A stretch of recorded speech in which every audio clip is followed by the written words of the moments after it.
The winter of 1777 was unlike any other the American colonies had ever seen. Snow blanketed the forests of Pennsylvania, but the chill in the air was nothing compared to the cold grip of fear and uncertainty that haunted General George Washington and his Continental Army. Every man, woman, and child in the colonies seemed to hold their breath, waiting for the next word of either salvation or defeat. Yet in the shadows of despair, stories of courage, cunning, and betrayal were unfolding, stories that would change the course of history forever.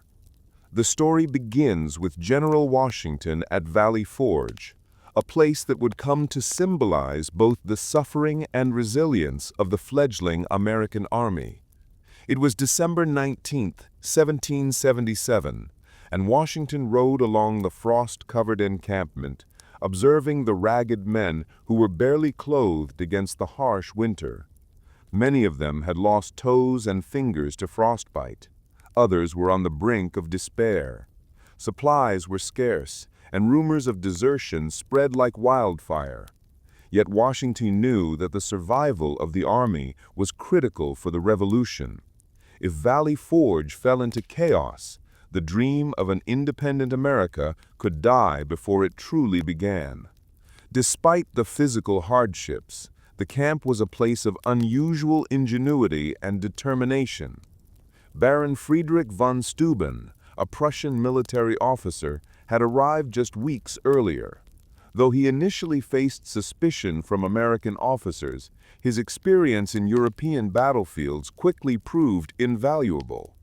He drilled the men in discipline, teaching them formations, precision, and the kind of strategic thinking that could turn a ragtag force into a formidable army. One day, Washington received troubling news. The British forces under General Howe were advancing toward Philadelphia, and spies had reported that Loyalist sympathizers were ready to assist the enemy from within. This revelation sparked panic, but also an opportunity. Washington decided that intelligence and local support could turn the tide. He tasked his most trusted officers with gathering information, including the enigmatic and daring agent known only as the Shadow, whose true identity was cloaked in mystery even among his closest allies. Meanwhile, life inside the camp was a mix of misery and quiet heroism. Soldiers shared rations that consisted mostly of spoiled cornmeal and salted pork. Families who had followed their husbands and fathers faced disease and starvation, yet they contributed to the effort by nursing the sick and tending to the wounded. One such woman, Mary Hayes, became a symbol of courage, carrying water to men during freezing nights and even assisting with the artillery drills. Stories of her bravery reached Washington himself, who reportedly remarked that her actions were as crucial as any battlefield maneuver. In January, a daring espionage mission revealed the extent of British infiltration. A network of spies led by the clever and resourceful Nathan Hale provided Washington with critical information regarding troop movements and supply lines. Hale's famous words, "I only regret that I but one life to give for my country," were already echoing through the colonies, inspiring new recruits to risk everything for liberty. As winter deepened, the army faced an epidemic of smallpox. The disease claimed many lives, but also offered a grim opportunity.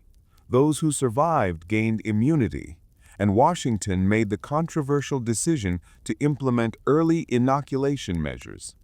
This act, while medically risky at the time, demonstrated his willingness to combine bold strategy with calculated human sacrifice for the greater cause. Outside Valley Forge, the British celebrated what they believed was a turning point. Their occupation of Philadelphia and control over major ports made them confident that the rebellion would soon collapse. However, the Americans were quietly transforming adversity into strength. The soldiers became disciplined, more cohesive, and increasingly loyal to the vision of a free nation. By spring of 1778, when the snow finally melted, the Continental Army emerged stronger, better trained, and ready to engage the British in battles that would define the Revolution.